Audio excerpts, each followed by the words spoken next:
You got the announcement. One of them. And we just wait for the other. How many do you get? A lot? Uh-huh. Awesome. I get one from Facebook too. Well, then we should officially begin. Welcome, everyone, to One-on-One Live with Coach Blu and Athletic Director Marissa. So happy to have you guys here today. We're a little bit late because we're doing some adjustments here in the studio, trying to get things dialed in and tuned up. And so far, so good, I think. So if you're having problems hearing us, let me know if you guys need some boost in the volume, or maybe tell me to quiet down because I'm a loud talker. Have you noticed? Yes, I have. Awesome. Well, Marissa, as you get the Patreon list going, I want to just welcome everybody. This is the One-on-One Live with Coach Blu and Athletic Director Marissa, that we talk about all things addiction, recovery, mental health, communication, relationships, sports, wellness, you name it. We've got topics to discuss about it. Yep. So you can also submit your questions a few ways. You can go through the Facebook pages. You can go through our Zoom links that Marissa will post here soon. And on the off chance you don't catch us live, this will turn into our podcast that we'll be posting later this afternoon. So don't worry if you're like, at a lunch break and you can't, continue to listen to this because you're going back to work. You'll pick it up on the podcast. But beyond that, again, everybody, welcome. I think that there's a few things we want to make you aware of. First of all, thank you for everyone who has donated to our Project ELF experience. We had the athletes that were out there running the county to county relay all through the day, all through the night. They finished early Saturday morning, and a record-breaking experience for our fundraising efforts. So thank you, all of you. And we're going to be shooting you guys out a specific and special message, everyone who's donated, because you're going to really feel the magnitude, I think, on December 25th, when you feel that your contributions have gone to a very good cause. And applications are open now. Yes, for please people. Email me, Marissa, at addictathlete.org and get an application. Or if you would like to request a family that that is in need for help for this Christmas, let us know, and we would love to do that. And in years past, we also have opportunities for individuals to specifically sponsor families as well. So get in touch with Marissa; she'll get you lined up. I do have a Project ELF donation list. I feel that it's probably worth our while and worth our investments to personally thank all of you who have given and donated to Project ELF. And there's quite a few of you. We wanted to recognize you each specifically. So you have the list. You want to thank all these people specifically? Yeah, we couldn't do it without you. We're almost to our goal of $3,000. And I know every year we use it and then some. So anything you guys can do to give, we would appreciate it. We'd like to start with thanking Vanessa Reagans, Lindsay Baskell, Allison and Desmond Lomax, Heath McDougall Deans, Wendell Wood, Holly Davies, Janae King, Brett Nilsson, Karen Hardy, Brad Waldron, Jill Waldron, Arthur Talbot, M.R. Malloy PR, Melissa Hancock, Janice Cook, Tracy Greer, Christy Case, Nikki Taylor, Jen Wakeland, Burgundy Bloomquist, Amy Albrecht, Steve Riggs, Carolee Tracy, Tiffany McEwen, Sherry Polson, Natalie Jeffs, Joyce Halling, Sherry Sinise, Jason DeGraw, Rochelle Halling Valdez, Michael Johnson, Marissa Robinson, Corey Malloy, Jamie Jarvis, Sherilyn Gamble, Rhonda Richens, Alicia Hyatt, Janice Dyer, Kirk Middleman, Cindy Anderson, Tammy Gray, and Susan Peterson. Man, that is awesome. Thank you all so much for your willingness to support Team Addict Athlete and our Project ELF to help get these families who are struggling and falling on hard times an extra special Christmas. So stay tuned for more information on how you can be involved and be part of the experience, because there's a lot of neat things that happen between now and Christmas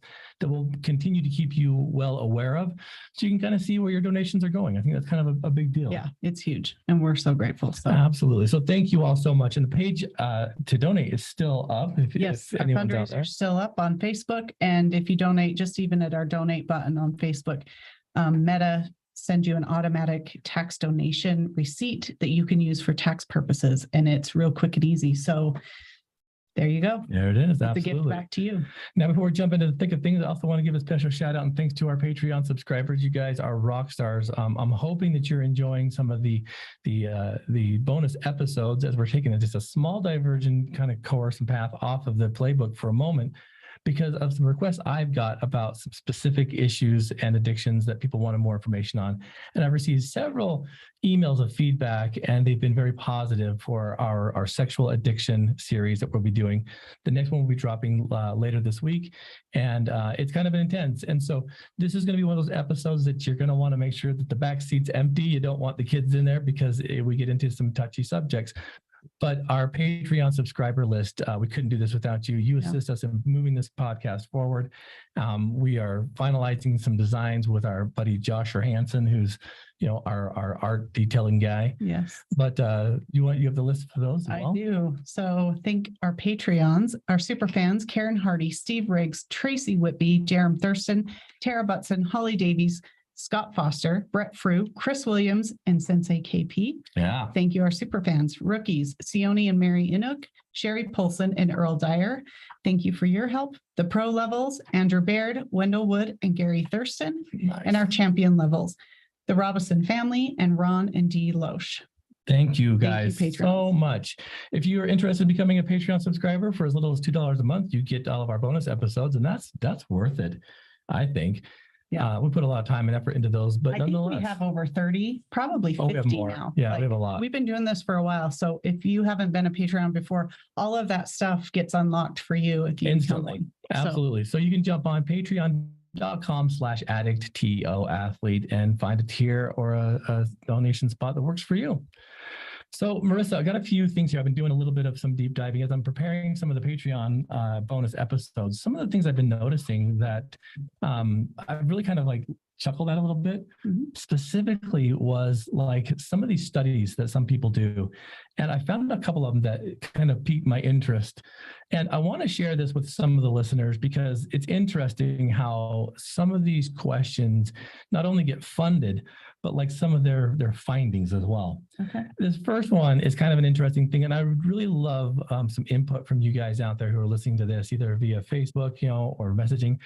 But there was a study by University of North Carolina at Chapel Hill that said, hey, more detailed alcohol warning labels could reduce health harming like behaviors. So says the research. It says when do we picture, like the health concerns and harm that drinking does? We are more likely to think of a car crash or maybe causing cancer or maybe cirrhosis of the liver, right? Yeah. Largely because alcohol industry has suppressed efforts to educate consumers about drinking related health risks while championing the idea that alcohol can be beneficial to health. And this researcher is saying, if we can put labels on alcohol that shows like pictures or small descriptions of what it could do, maybe, the shock and awe kind of stuff, should think would change. And I'm thinking, would it really? Like, I'm thinking, you see this on cigarette packs. You see this on this in other countries where they have a pair of like, beat up, beefy, gross, bloody lungs, and like, so you could get lung cancer. Yeah. Is that really a deterrent for someone? I mean, this is where money and research and funding goes, to slap on a label when we already know. I don't think people are as stupid as some of these people think, that we know the risks. If you slap a picture of a cirrhosis liver, or like a husband beating his wife through domestic violence, is that going to deter someone from drinking? They're going to look at that label and be like, you know what? I could probably be an abusive husband. I'm not going to drink tonight. Overall, no, I don't believe so. But as they've now pushed more in the US for having like nutrition labels, and even fast food places have them now, I do think twice when I go through a drive-through and I see the nutrition and the calories. Well, so, you do, because but I think it's something that takes time. But that's the thing. I don't think so. I think anything that can deter, fantastic. But I get concerned about how much time and energy and money and resource we're putting on these things, when realistically, there's always a long line at McDonald's. You know what I'm saying? Like, Yes. I look at this and I think it's kind of dumb when we get behind some of these things and we're thinking that's going to deter the person that wouldn't drink anyway. It's like the Dare commercials and things we saw on TV, right? Those weren't there for the people that were using. Those were for the people that wouldn't use. This is your brain on drugs as they smash a couple of scrambled eggs in a pan. Yeah. Right. I think, yes, I like that point because, yeah, I'm on a drug prevention coalition here and we meet monthly. And I remember probably a year ago, us spending like 45 minutes of this 1 hour per month meeting discussing the font used for a sign that was like a drug-free zone to put on school buses. And I was so frustrated by that because I thought it doesn't matter. If you're going to get a sign and fund that, that's great. It may be helpful, like you say, to those who already think so, but don't like how much time, money, and resource are you putting there? Yeah, I do think needs to be looked into. I don't think it's bad to do it, but if they're doing a huge percentage, I would kind of question that. Yeah. And so but that's the research too. And I'm thinking, okay, so who are you polling for this research? Research is kind of funny because it can pretty much, I don't know, be swayed to whatever you want it to, right? Like I look at this, I think or whoever creates them, right? I know. And I love that. And some of the things that we have to do on Addict to Athlete now with some of the grants that we have is to, conduct some of these, these assessments to see, is it working? And that's great for the stuff that you can measure, but there is so much that goes into these things that you cannot measure. How do you measure the passion someone has for their team or their love that they have for a teammate or, the feeling they have when they, donate to a Project ELF, knowing that they're going to give some, how do you measure that? What you measure is after doing that, did you feel like using, yes or no? And I think that's okay, but like, the proof, I think, is in the longevity of the person. And I think sometimes that stuff's hard to measure. And everything that's analyzed is done so through statistics. So this whole concept that North Carolina at Chapel Hill was doing, I think it's a great thing. But is that really going to deter someone? Like, it's not developed that way. It's not made for the person that's going to the drink. Most advertisements like that are a long-term thing that does a little bit of like subliminal messaging, some subconscious stuff. It's the same as like a billboard you see on the freeway. That doesn't usually get me to go buy a car at that dealership. But if I'm thinking of buying a car, I may subliminally think, oh yeah, that name I've seen repetitively in the back of my head. So it might pop up. You're so lying. You buy your cars from one guy and have forever. So that's, I can't say that. Well, and that's the thing is how much of advertising truly does affect us. And I would like to say that it's not as much as they think, but maybe it is. I mean, this stuff right now, talking about this right now with all these devices on, I'll guarantee you're going to get a car listing on your Facebook ads because we're talking about it. Yeah. And it's kind of an interesting thing. I don't really know if I could tell you the last time that I've seen an advertisement or I've read a label where I'm like, ooh, maybe not. Because if I want to grab that donut and I see the calorie count is 580 calories, I'm like, I'll just do an extra mile today, but I won't do it. Does that make sense? So I don't know. I look at this kind of stuff and I think we spend a ton of money in advertising and in this kind of stuff. And I'm thinking, but what's the point? What do you think we should really be doing about warning against the harms that alcohol can produce in someone instead of maybe spending millions of dollars slapping labels and requirements on there? What do you think we should really do? Oh, geez. That's a hard question. I think it's the stuff that most government agencies don't want us to do, which is getting to the root of the problem, right? Yeah. So, well, because a lot of the issue of addressing it goes to doing something that's going to take years, maybe even decades, to be able to see any benefit. And a lot of people that are putting money into something, they want to see that they're putting in money and research because they want to see change right now.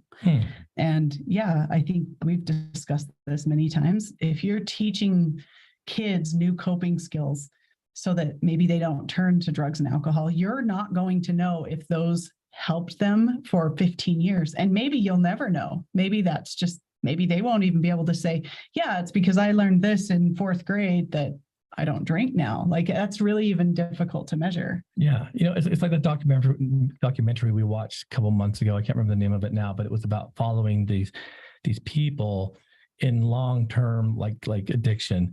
And every one of the people they followed died. Oh, yeah. Remember we were talking about Yeah, I that, and can't I'm remember like, that that is was- nuts. Yeah. And it sad. was like, we're talking like from the early 80s I think, all the yeah, way to 2020. 40 or 50 years they followed these, These few people. addicts And one they're lady like, had it all together, and then the pandemic hit, and Mhm. she got isolated and relapsed, died. yeah, So I look at this kind of stuff and I think, yeah, you're right. A lot of it takes a lot of like in-depth stuff. But here's the deal.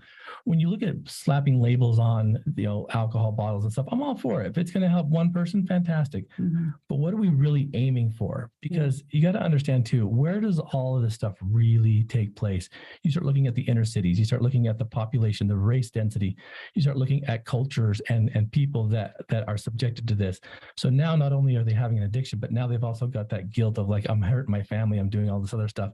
Yeah. And primarily it's going to be in ethnic, type races and in cities where, it's just their way of life. And I'm thinking, do we need It's like that? There's cultural and there's something else we need to do there, because I look at this next study right here, and it's kind of the same concepts as adolescent substance abuse in the US declines with the exceptions of cannabis and vaping. So I'm thinking that already is kind of a bold headline. Adolescent substance abuse declines with exceptions of cannabis and vaping. So does that mean it's not? Well, I guess they're talking about other substance use. Absolutely. Right? So I here's don't the know. deal, right? And at Columbia University did this study. So substances among US adolescents is diminishing, except for an uptick, right, in cannabis and vaping use, according to this study. So findings show that low social engagement and participation in structured activities seem to be the best overall predictors of substance use abuse avoidance. But in this study, Marissa, it was kind of funny. There was something in here that caught my attention that I thought I wanted to share with you guys.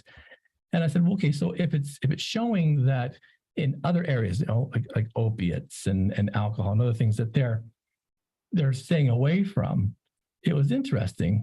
Read this little paragraph right here that I thought was interesting. Okay. Substance use prevalence decreases across decades were largest for the groups defined by significant paid employment or high levels of social time, either with low engagement in other activities or lower levels of supervision.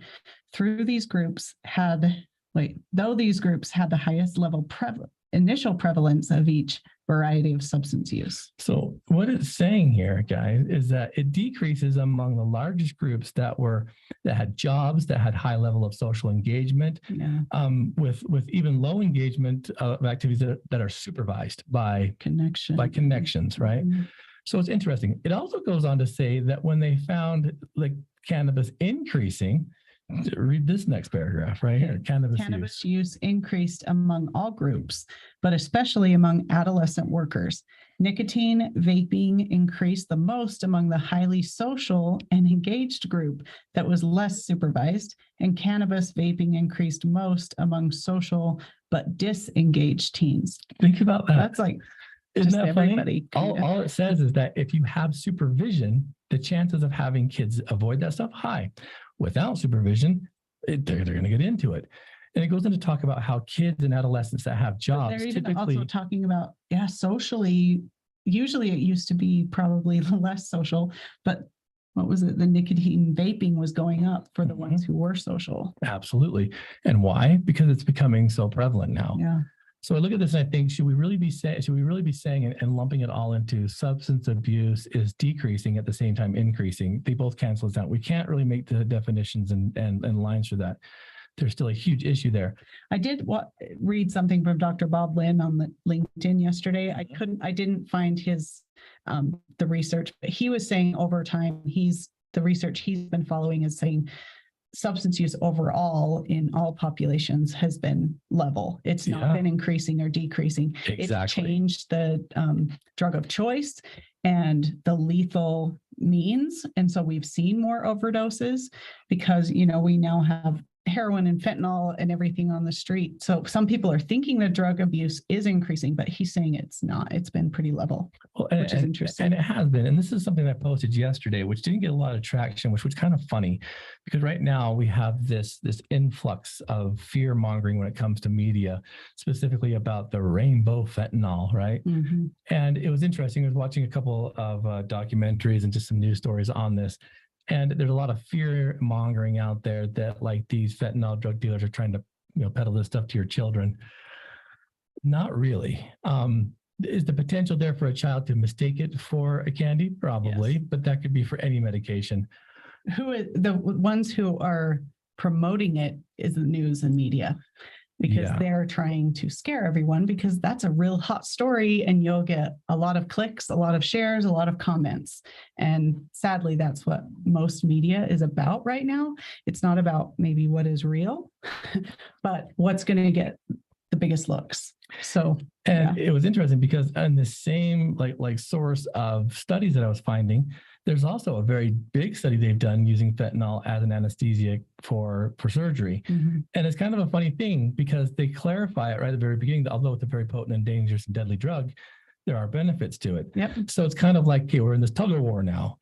We are getting so much controversial and contradicting information that where do we yeah. literally, figuratively draw the line? It's really difficult to know what's true too when you Mhm. see so many different things out online. 100%. And so we wonder why so many people receive mixed messages when yeah. one study says this, another study says that. Yeah, And it's like, well, what are we really doing here, people? yeah, I mean, what's the real goal here?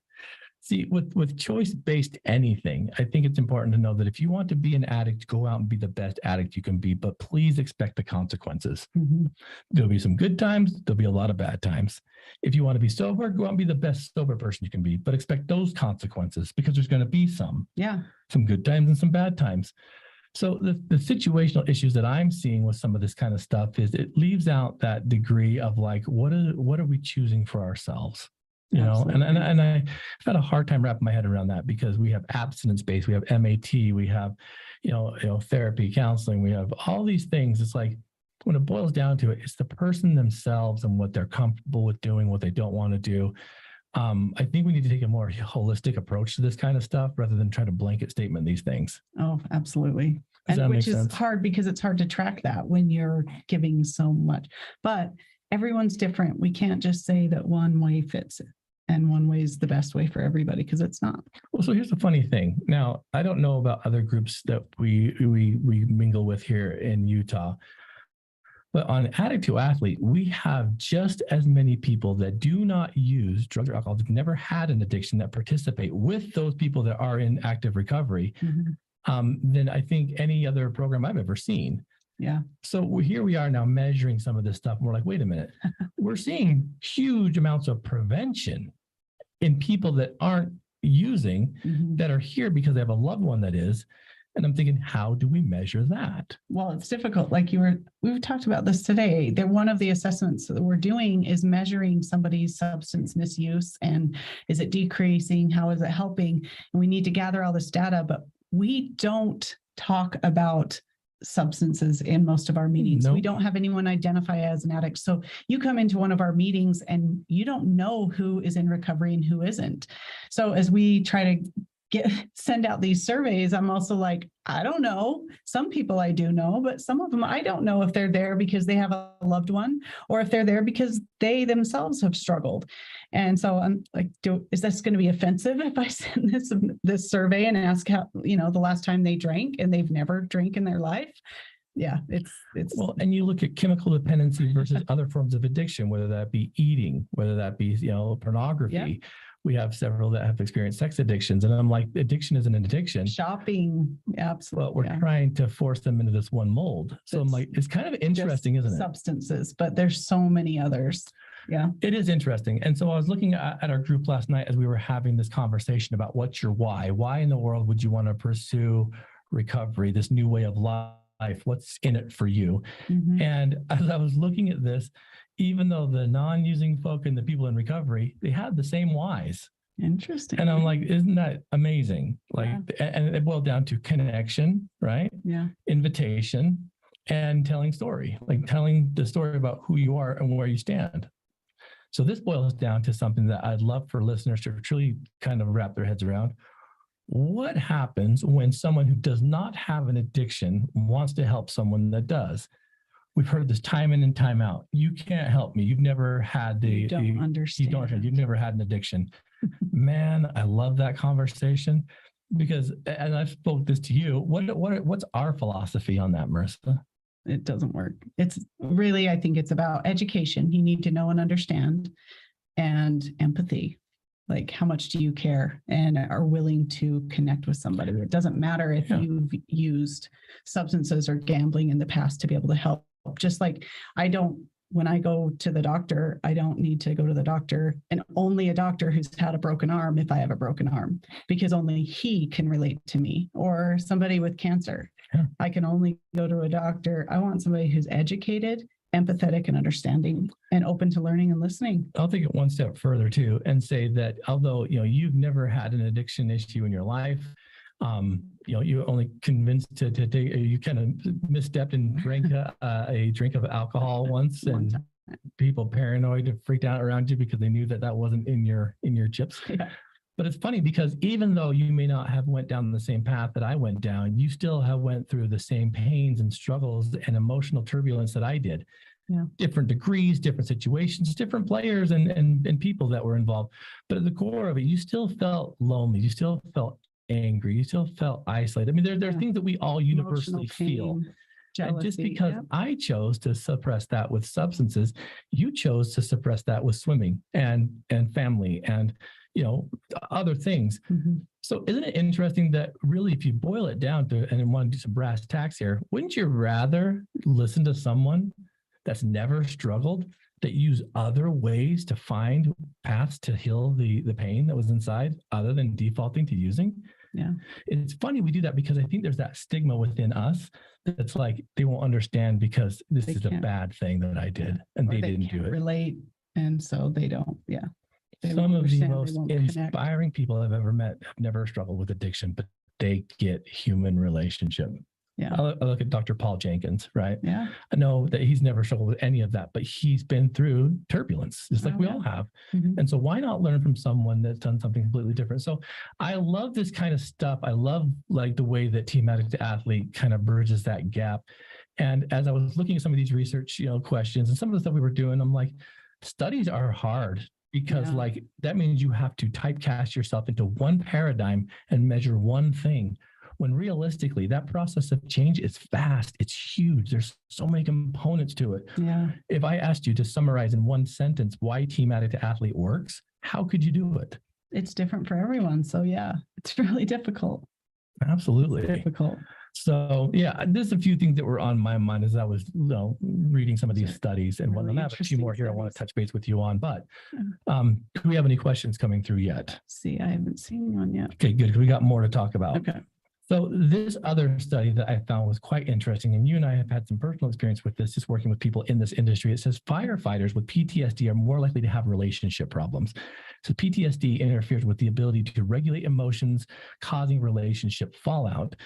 And the summary, this is from the University of Houston. It was on April 4th of 2022. It says stress of firefighters takes a task and toll on all of them. Mm-hmm. But new research finds that those with post-traumatic stress disorder are more likely to have relationship problems due to their inability to regulate emotions. So this, I think, would hold true with any high pressure, high stress, high emotional job. Absolutely. Right. But I love what it talked about, because it goes into talking about, like, when you look at people that are considered the bravest of the brave, the strongest of the strong, how in the world can they not process the heavy stuff? After all, they signed up for it. It's in their job description. But what we found is that people like this also suffer from toxic masculinity, and they do not talk about the things that cause heartache. I was talking to Brock Bevel, who's on Agents of Recovery. Me and Max Hall were talking, and Brock was talking about post-traumatic stress. This episode's coming out this next Tuesday. We were talking about it to the degree of, like, he's seen some pretty heavy stuff. Yeah. He's held infants in his arms that have passed away. He's seen people burning alive in cars. Mm-hmm. And he's like, yeah, it was an event, but it didn't cause post-traumatic stress. The only time he said he felt like it might be similar was when he kind of put his own child in the shoes of an infant that their parents weren't able to save, and he was the first responder. He said even that was a stressful and traumatic experience, but it didn't prolong. And the reason why is because of all of his other outlets.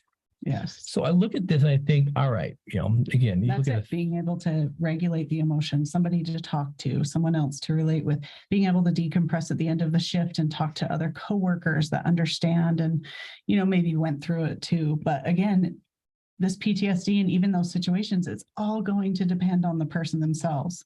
Pain, trauma is all in the eye of the beholder. So you just never know how it will land. Exactly. And it doesn't mean that all firefighters get categorized into this. And I want to even take that title off of the table for a minute and say anyone with a high pressure job is like this, specifically if you're dealing with life or death situations. I mean, there's so many avenues to trauma. Absolutely. But what I love about it is we have a family member that's a firefighter. Yep. And I've watched her over the years be able to, experience some heavy stuff. Oh, yeah. And function quite well. Yeah. And you've talked to her about this a few times, and she's like, I don't know, I just kind of have all these outlets. Yeah. I mean, I haven't talked to her recently. I would love, in fact, I've talked about having her and another one contact that we have in the first responders on our podcast, because I would love to discuss some of that, Mark and my sister Elena, because it's a stressful job. It's hard. It's really hard. But yeah, there's things that you can try, those protective factors to be able to help you be able to get through. And this is for anyone and everyone. Do you have outlets? Do you have people you can talk to?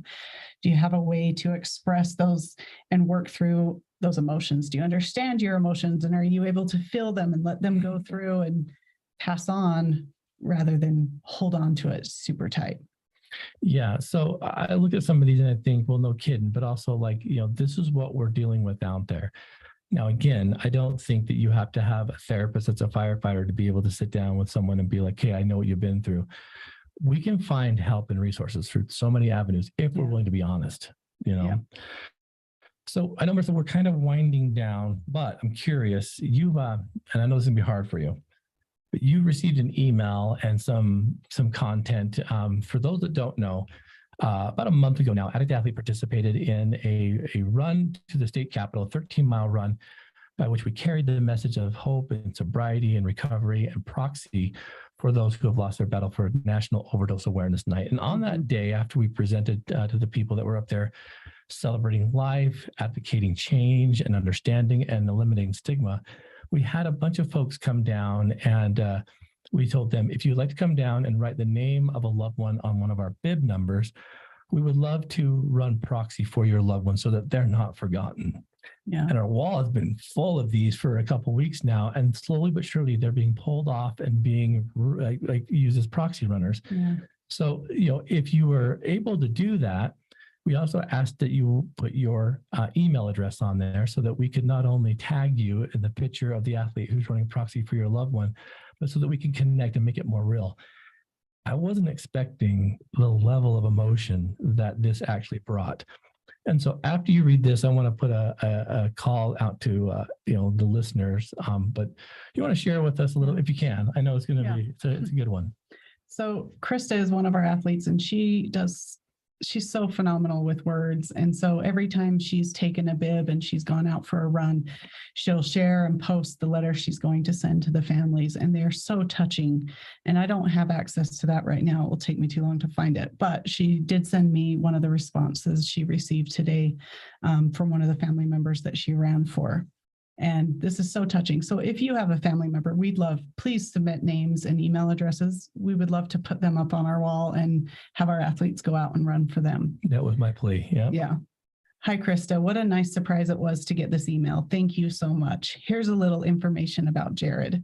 Jared was my baby. He has 3 older sisters. He passed away April 14th, 2010 of an accidental heroin overdose. He was 23. That was before naloxone. How I wish that was available back then. I chose number 10 because that was his jersey number playing sports all through high school. He played football, basketball, baseball, lacrosse, and also ran track. I forwarded your email to my 3 daughters, and we are all so thankful for you. I wasn't sure anyone would choose his number or if a race was even going to take place. So I was extremely thrilled to hear from you. Thank you for the pictures. I've saved them for my photo album. You are truly our angel. We are all so proud of you and so very thankful for what you've done. I really hope your knee and hip are doing okay. I just can't thank you enough. This means the world to all of us. Thank you again. People like you make the world a better place. Wow. Yeah. Wow. Man, and that's what it's about, listeners. It's about, using your legs and your heart to, help remember those who aren't here and family members that don't get to talk about them anymore. Yeah. And that's the thing. Sometimes it's painful. And so people think, oh, I don't want to bring up their name and I don't want to bring up more pain and have that family member hurt again because they've hurt so much.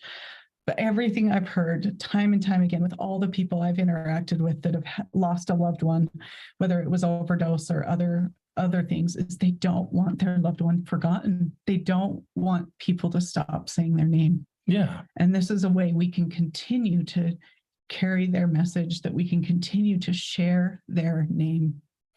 Absolutely. And we did this when we did the Salt the Saint bike race, and we carried that number all the way down, and it was beat up and like barely hanging on, but we did. And so, as Marissa just mentioned, if you have a loved one that's lost their battle to addiction or suicide and you'd like us to remember them and run with them as proxy, reach out to us. Post here on this page, email Marissa, Marissa at addict2athlete.org. List your loved one's name and maybe your email address or contact information so that we can place their name upon the wall and have our athletes run proxy or recreate proxy for them. And let us carry their message. They're not supposed to be forgotten. And I think if we can remember them through these kind of efforts, they will literally live forever in our hearts. Absolutely. So, yeah, we'd love to do that for you. It was something that I was planning on doing and then stopping, but because of the need, I really do feel like it's time to kind of continue that so that we do our part. Yeah. And help families heal. So yes, thank you for reading that. Thank you, Chris. That KP, Sensei KP had another experience just like that, very similar. And when he reached out and submitted the completion of the event, his family was also very thankful. And we've had these on multiple accounts. So yeah, we are many in number. And so don't feel like, your loved one doesn't belong in our hearts as well. So yes. Yeah, listeners, thank you so much for all that you're doing and all that you've done. Again, if you'd like to donate to Project ELF, links are on our social media posts. Yes. Continue to check out our addict2athlete.org webpage. You'll find all of our backlog podcasts, all of our content, even resources there for you if you're so inclined and want to, immerse your own community in an Addict to Athlete program. Check out our certified sober coach training to where you can become a certified Addict to Athlete coach and, work under our 501c3 to help your community heal from addiction by using, the recreation and team and, relationships to overcome addiction. And athletes, as always, continue to reach out. Until next time, keep yourself safe. We know you're doing the best you can. Reach out to us if you need help or assistance, counseling, therapy. We have resources available. And until next time, athletes, continue to turn that mess of addiction into the message of sobriety.